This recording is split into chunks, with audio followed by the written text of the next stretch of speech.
여러분 안녕하세요. 개그맨 조원석입니다. 2024년 11월 4일 월요일입니다. 오늘은 지난 2019년 6월 16일 일요일에 제가 썼던 일기를 여러분께 읽어드리도록 하겠습니다. 2019년 6월 16일 일요일, 어제는 방배동 카페 골목에서 행사가 있었고 그 후에 내가 섬기는 예능교회에서의 새 생명 축제에서 간증도 해야 하는 나름 바쁜 일정이었다. 모든 일정을 기도드리고 이동하는 순간순간마다 기도를 드렸다. 본래 방배동 행사가 3시부터 시작해서 5시에 끝나기로 되어 있었는데 주최 측에서 마음대로 30분을 늦춰 시작하는 바람에 5시 반에 끝이 났다. 새생명축제는 6시 시작인데 내 순서에 맞춰 간다고 해도 7시까지는 도착을 해야 하는데 광화문에 집회가 있었고 비까지 쏟아 부었다. 야외에서 행사 중 비가 오지 않아 다행이었지만 늦을까 마음을 졸이며 도착을 하니 6시 반쯤 되었던 것 같다. 서둘러 새생명 축제가 있는 만나몰에 가니 식사가 막 시작되고 있었다. 이용식 선배님께서 진행을 해주시고 1부 순서는 끝이 나고 식사 시간이 시작된 듯 했다. 선배님과 목사님께 인사를 드리고 함께 맛있는 식사를 하고 식사를 마치고 짧은 영상을 보고 난 후 내 간증 순서가 되었다. 조건의 목사님께서 말씀하실 시간을 줄이시고 초신자의 나의 간증을 들려드리는 것이 더 새생명 축제에 오신 분들의 공감을 얻을 수 있다는 말씀에 난 생각보다 더 많은 시간 동안 내가 만난 하나님의 이야기를 할 수 있었다. 하나님께서 나에게 주신 평온과 소망, 성령의 은혜에 대해 그리고 나와 함께 살아 역사하시는 말씀에 대해 이야기를 했다. 간증을 마치고 목사님의 찬양과 말씀을 듣고 이용식 선배님의 진행으로 아주 유쾌하고 즐겁게 시간을 마무리할 수 있었다. 감사한 하루였다. 그런데 이상한 점은 낮에 있었던 행사 시간이 뒤로 밀리는데도 화가 나지 않았다.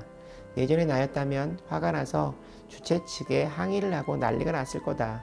그런데 화를 참는 것이 아니라 화가 나지 않았고 이동하는 순간도 하나님께 기도드리며 이동을 하니 그 순간도 그다지 걱정이 되지 않았다. 오히려 소나기가 갑자기 많이 내린 시간 차 안에 있어서 비를 피할 수 있는 감사한 일이 생겼다. 솔직히 비가 오는데 시간을 미룬 행사 주최 측과 광화문에서 집회로 차를 밀리게 했던 그분들을 꼬시게 생각했다. 이게 바로 내 한계구나 싶다. 그들을 걱정했어야 하는데 얼마 전 들은 주일 말씀에 박넝쿨에 몸을 숨기고 있던 요나의 모습이 나다. 못난 놈, 난 언제쯤 딱 하루라도 예수님을 닮아보나. 어제 새벽 U20 축구 결승 전반전까지 보고 새벽 2시쯤 잠에 들었다. 8시 반에 일어나 준비를 하고 교회로 갔다. 서두른 덕분에 늘 앉는 앞자리에 앉아 예배를 드릴 수 있었다. 거룩한 주일을 주님께 예배 드릴 수 있도록 건강한 몸과 마음을 허락하여 주시고 모든 상황을 허락하여 주신 하나님께 감사드리고 예수님의 십자가 희생을 통하여 우리가 주님의 지성소인 교회 안에 들어와 예배 드릴 수 있게 됨을 감사드렸다. 기쁨의 예배를 드리게 하시고 성령 충만의 은혜를 주시옵소서라고 기도드렸다. 오늘 조건의 목사님께서 주신 하나님의 말씀은 성경에서 얻는 역설의 은혜 시리즈 3번째, 주는 것이 받는 것이요, 사도행전 20장 31절부터 35절까지의 말씀이다. 어느 날 돼지가 암소에게 자기의 불만을 이야기했다. 나는 죽어서 고기 주지, 햄이 되어주지, 내장은 순대가 되지, 발은 족발을 주지, 다 먹게 해주는데 사람들은 왜 나보다 너를 더 좋아할까? 그러자 암소가 말했다. 너는 죽어서만 사람들이 좋아하는 일을 하잖아. 하지만 난 살아서도 일하잖아. 밭도 갈고 우유도 주고 점점점점. 누가 더 의미 있고 칭찬받는 삶을 사는 것일까? 유명한 영국의 철학자이자 정치가였던 프란시스 베이컨은 곤충을 사람에 비유해 3종류의 사람이 있다고 말했다. 첫 번째, 거미 같은 인간, 마음을 해치며 자기 유익을 꾀하는 사람이다. 선한 사마리아인의 이야기에 나오는 강도 같은 인생이다. 두 번째, 개미 같은 인간, 성실히 자기를 위하여 일한다. 남에게 피해를 주지도 않고 남을 도와주지도 않는다. 선한 사마리아인의 이야기에 비유하면 강도 만난 사람을 피해가는 제사장과 레인 같은 사람이다. 세 번째, 꿀벌 같은 인간. 열심히 일해서 모으는 것은 개미와 같은데 개미와 다른 점은 자기만 먹지 않고 꿀을 나누어 준다. 강도 만난 이를 도와준 선한 사마리아인 같은 사람이다. 나는 어떤 유형에 속하는가? 인간이 불행한 이유는 능력과 지위, 배경, 소유가 아닌 자기를 비우지 못하는 삶에 있다. 자기를 비워 남을 위해 살아가면 삶의 풍요로움이 있다. 지금 이 시대는 자기를 비워 나누는 사람이 필요하다. 그것이 내일의 행복을 부른다. 어떤 심리학자는 인간이 성숙하게 발전되어 가는 과정을 이렇게 말했다. 첫 번째, 받는 단계. 두 번째, 소유하는 단계. 세 번째, 주는 단계. 뭐가 복일까? 돈, 명예, 인기, 권력. 진정한 복은 나눔과 베품에 있다. 2000년 전 우리에게 오신 예수님은 나눔과 베품의 삶을 사셨다. 당시 예수님이 높은 자리에 올라가시면 자기도 한 자리 차지해볼까 하는 제자들에게 예수님은 이렇게 말씀하셨다. 마가복음 10장 45절 말씀. 인자가 온 것은 섬김을 받으려 함이 아니라 도리어 섬기려 하고 자기 목숨을 많은 사람의 대속물로 주려 함이니라. 예수님께서 인류의 구원을 위해 십자가에 달려 돌아가셨다.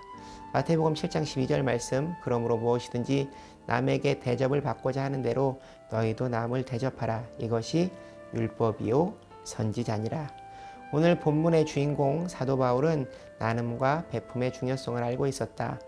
오늘 본문 말씀은 에베소 교회에 방문한 사도 바울이 3년간 머물며 말씀을 가르치고 떠나면서 장로들과 성도들에게 권면하는 내용을 기록하고 있다. 그렇다면 왜 주는 것이 복이 되고 주는 자가 받는다는 것일까? 그 소극적인 의미는 심근경색이라는 병을 통해 알 수 있다. 심근경색이 갑자기 일어나면 심장마비로 사람이 죽기도 한다. 그 원인은 무엇일까?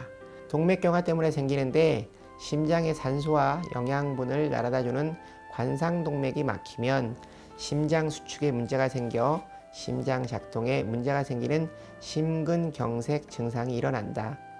고혈압, 흡연, 당뇨, 고지혈증, 비만 등이 있는 사람들의 관상동맥이 동맥경화로 70%가 막히면 협심증이 생기고 좁아진 혈관을 혈전이 꽉 막으면 심근경색이 생긴다. 즉, 혈관이 막히는 것이 심장마비의 원인이 된다. 그래서 혈전 용해제나 스텐 시술이 필요하다. 여기서 중요한 것은 막히면 안 된다는 것이다. 즉 물질도 흘러가지 않으면 문제가 된다. 생명의 복음도 마찬가지다. 복음을 간직하고 있고 전하지 않으면 더 이상의 은혜와 복을 받을 수 없다. 구르는 돌은 이끼가 끼지 않는다. 오스왈드 스미스 목사님은 이렇게 말했다. 교회가 복음을 전하지 않으면 화석화된다. 신학자 에밀 브루너는 이렇게 말했다. 교회는 곧 선교다. 불이 붙는 것으로 존재하는 것처럼 교회는 선교함으로 존재한다. 선교하는 교회가 참된 교회이다. 하나님의 은혜를 전하는 선교 공동체가 되어야 한다. 그렇다면 주는 자가 받는 것이라는 적극적인 의미는 무엇일까? 첫 번째, 주는 자에게는 참된 기쁨이 있다. 미국의 재벌 록펠로는 33살에 백만장자가 되었고 43살에 미국의 최대 갑부가 되었고 53살에 세계 최대의 갑부가 되었다. 한때 미국 정유소의 95%를 차지했고 그의 재산을 현재 가치로 환산하면 빌 게이츠보다 3배가 넘었다. 그러나 그는 행복하지 않았다. 미 의회가 독점 방지법을 만들어 인수합병을 못하게 하고 사람들은 그를 향해 돈밖에 모르는 더러운 부자라고 손가락질을 했다. 그는 늘 쫓기는 마음으로 살았다고 한다. 돈은 많았지만 행복은 없었다. 그는 55살에 기관지 천식과 위장병에 걸려서 1년도 살지 못할 것이라는 시한부 선고를 받게 된다. 그는 마지막 검진을 받으러 병원으로 들어가는데 병원의 로비 한쪽에 오늘 본문의 말씀이 써 있었다. 이 말씀을 보는 순간 그는 마음에 전율이 생기고 눈물이 났다. 그는 인색한 자기의 인생을 회개했다. 그런데 그때 돈이 없는 엄마가 딸의 입원을 부탁하며 병원 직원과 싸움을 하는 소리를 듣고 비서에게 몰래 그 아이의 병원비를 내주라고 한다. 그리고 그 아이의 회복 소식에 기뻐한다. 그는 그의 자서전에서 이렇게 말한다. 저는 살면서 이렇게 행복한 삶이 있는지 몰랐습니다. 그는 남은 생을 다른 사람을 도와주며 살기로 마음먹었다. 그런데 그런 마음을 먹자 그의 질병들이 하나씩 사라지기 시작했다. 그는 98세까지 건강하게 살면서 그는 선한 일에 힘썼는데 시카고 대학을 비롯해서 많은 학교를 세우고 도서관을 짓고 무려 교회만 4,298개를 세웠다. 그는 이렇게 인생을 회고한다. 인생 전반기 55년은 늘 쫓기며 살았지만 나누며 살았던 후반기 43년은 정말 행복하게 살았다. 주는 기쁨은 받는 기쁨에 비해 훨씬 더 크다는 것이다. 주는 것이 받는 것보다 복되다.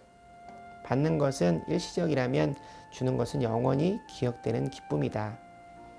조지 피바디라는 사람이 자신의 엄청난 재산을 사회교육을 위해 내놓으면서 자기의 체험을 이렇게 고백한다. 내 평생에 걸쳐 피와 땀을 흘려 모은 재산을 내놓는 것은 확실히 어려운 일이었다. 그러나 결단하고 내놓을 때 재산을 모을 때 기쁨에 비할 수 없는 신기한 쾌락과 기쁨이 있었다. 미국의 하버드 대학에서 실험을 했는데 학생들에게 봉사활동을 시켰더니 체내 건강지수가 많이 높아졌다고 한다. 또 죽음을 앞둔 호스피스에 대한 책만 읽게 했는데도 하버드 대학생들의 면역 기능이 올라갔다는 것이다. 남을 돕겠다는 마음만 가져도 건강해졌다는 것이다. 사해는 죽음의 바다이고 갈릴리는 생명의 호수다. 사해는 흘러 들어오기는 하는데 나가는 곳이 없다. 움켜쥐기만 하기 때문이다.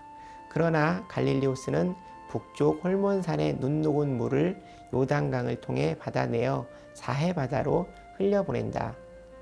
그 속에는 수많은 물고기가 살고 그 주변에는 오곡백과가 풍성히 자라난다.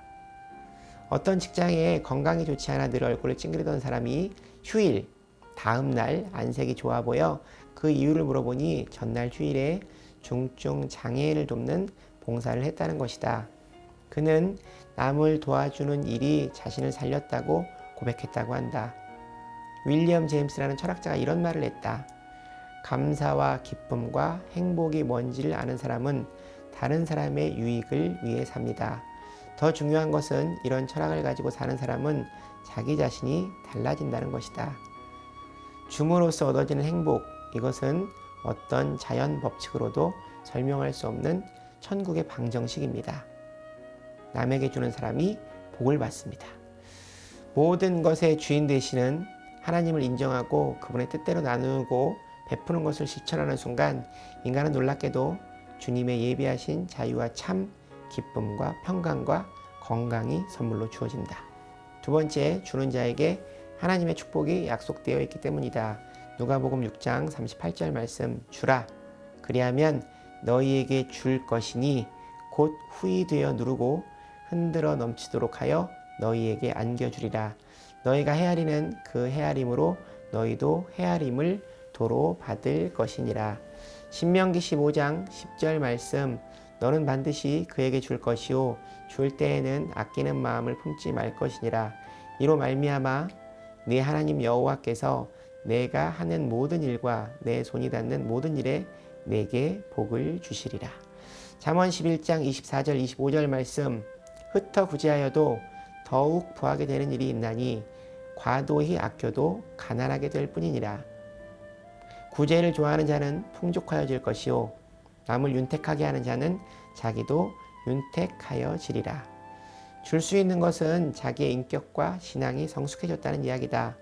폴 트로니에라는 학자가 이런 말을 했다. 선물을 주는 것은 사실상 다른 사람에게 주는 것이 아니라 곧 자신에게 주는 것입니다. 행복하고 싶다면 다른 사람을 축복해라. 영국의 한 부잣집 소년이 스코틀랜드의 어느 시골에 놀러가서 수영을 하다가 발에 쥐가 나서 익사할 위기에 놓였다. 그러나 시골에 사는 가난한 소년의 도움으로 목숨을 구할 수 있었다. 그 부잣집 소년은 집으로 돌아와서 자신의 아버지에게 그 사실을 이야기했다. 그 이야기를 들은 아버지는 그 아이의 소원을 들어주겠다고 말한다. 그 가난한 아이의 꿈은 의사가 되는 것이었다. 아들을 살려준 것에 고마움을 느낀 부잣집 아이의 아버지는 그 아이가 의대를 졸업할 때까지 학비를 대주기로 약속한다. 그 시골 소년은 열심히 공부해서 의사가 되었고 노벨 의학상과 기사라는 자기까지 받는다. 그가 폐렴의 특효약인 페니실린을 발명한 알렉산더 플레밍이다.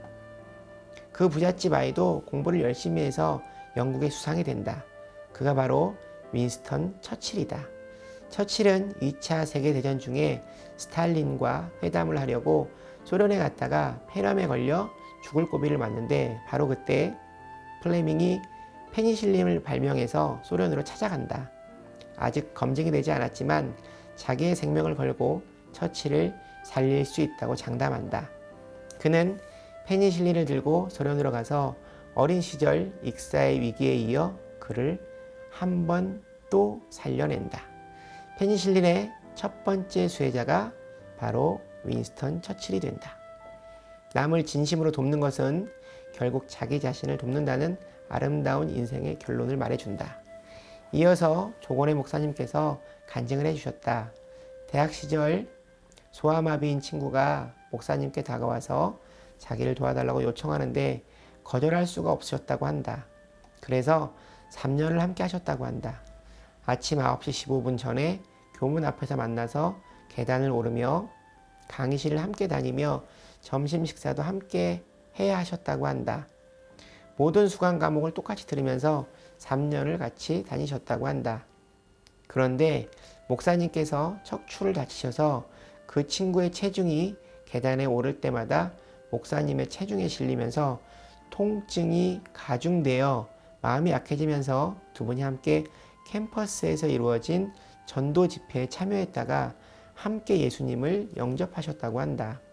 그래서 오늘날 목사님이 되셔서 오늘 이 강단에 서 있다고 말씀하셨다.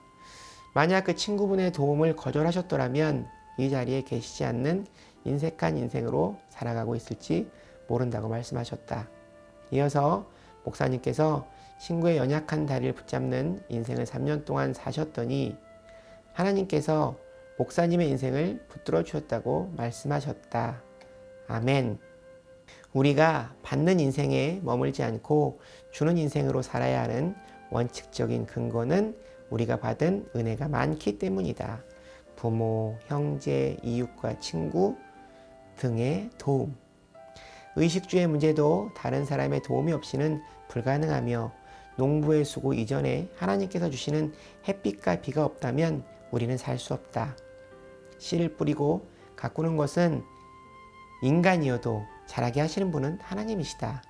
나아가서 하나님의 자식인 독생자 예수님을 십자가의 제물에 바치시면서 우리를 죄와 영원한 사망에서 건지시고 죽어도 다시 사는 부활의 소망과 천국까지 선물로 주셨다.